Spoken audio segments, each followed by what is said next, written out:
Palestine, a land divided. A holy place, a battleground, a homeland claimed by both Arabs and Jews.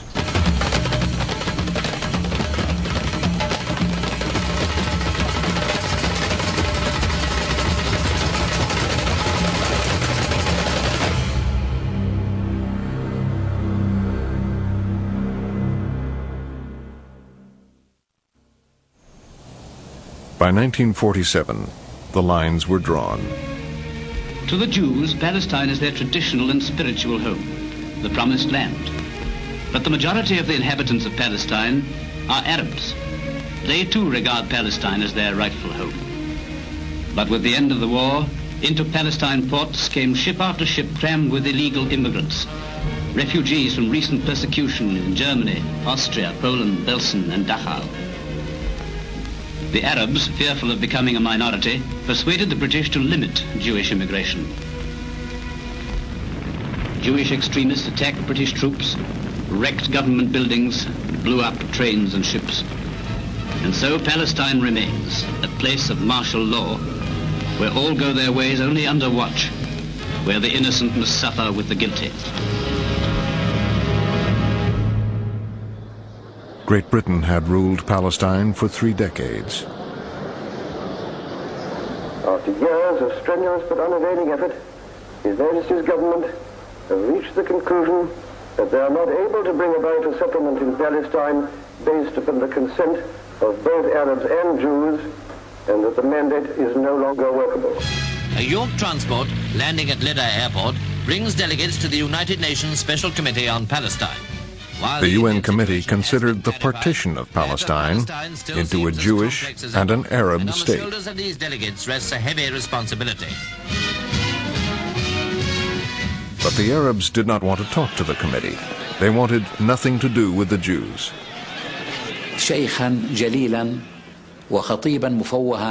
Sabri ad-Din was an honorable sheikh and an eloquent speaker. And he said, if the Jews want to take Palestine from us, we swear that we will throw them into the sea.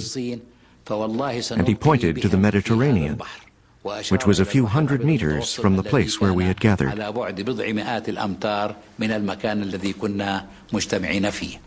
The Arab leadership believed that if a partition was imposed, they could reverse it by force. Jamal Husseini, the chairman of the Arab Higher Committee, said that only 400 to 500 riflemen can easily take over Tel Aviv.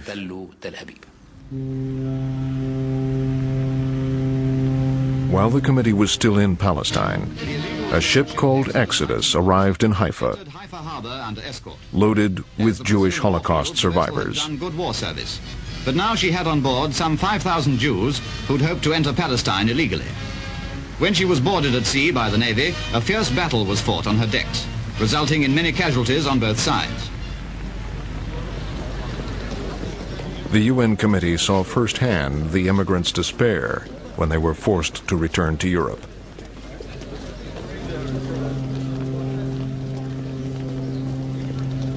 The Jews argued that refugees needed a home and that they would not be welcomed by an Arab state.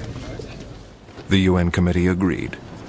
They recommended that Palestine be partitioned when the British pulled out. We felt that what had happened to the Palestinians was unjust, and that the division of Palestine was not fair.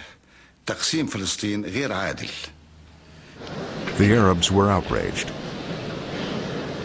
We had a man called Mustafa Mu'min who managed to penetrate literally into the circle of the Security Council to read a letter written in the blood of several thousand Egyptian Muslim brothers denouncing Israel and the support of Israel and so on. You all know how to vote. Those who are in favor will say yes, those who are against will say no.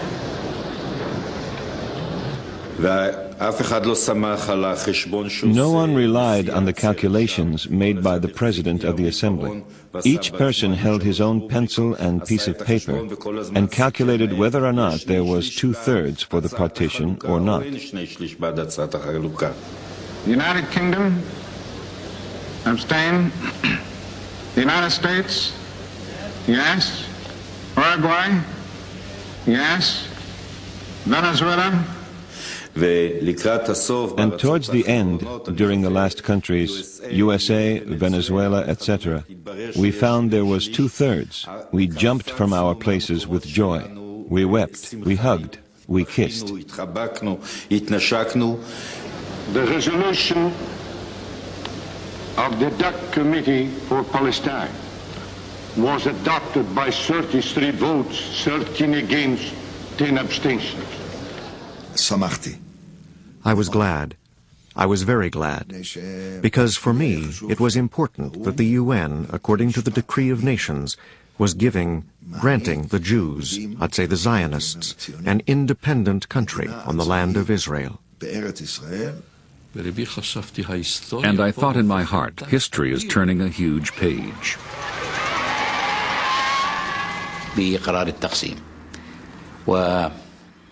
The news was broadcast at 8 p.m. The Palestinian people listened to it everywhere, and there was this feeling of frustration and sadness, a feeling of catastrophe which was about to befall Palestine.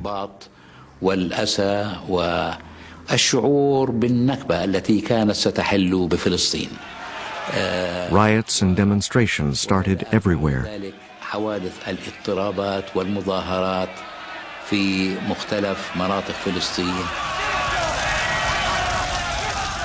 The Arabs attacked Jews and the Jews hit back. Cities and neighborhoods were divided along religious lines. In Jerusalem, an Arab car bomb destroyed the Jewish agency offices. 7 were killed, more than 100 wounded. The 50 Years' War was underway. Palestinian forces from towns and villages along the road to Jerusalem were commanded by Abdul Qadir el-Husseini. They blocked supplies going from Jewish-held Tel Aviv to a besieged Jerusalem.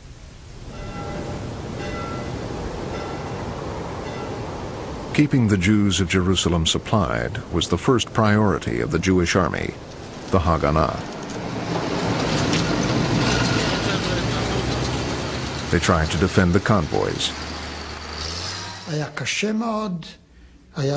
It was very hard to protect the convoys. We had a huge number of casualties among the convoy escorts, and there was a big waste of product. When a convoy got through, the whole city knew. The trucks brought vital supplies, flour. We really needed matches and cigarettes. Can you imagine soldiers without cigarettes? We were kept alive by the convoy from Tel Aviv.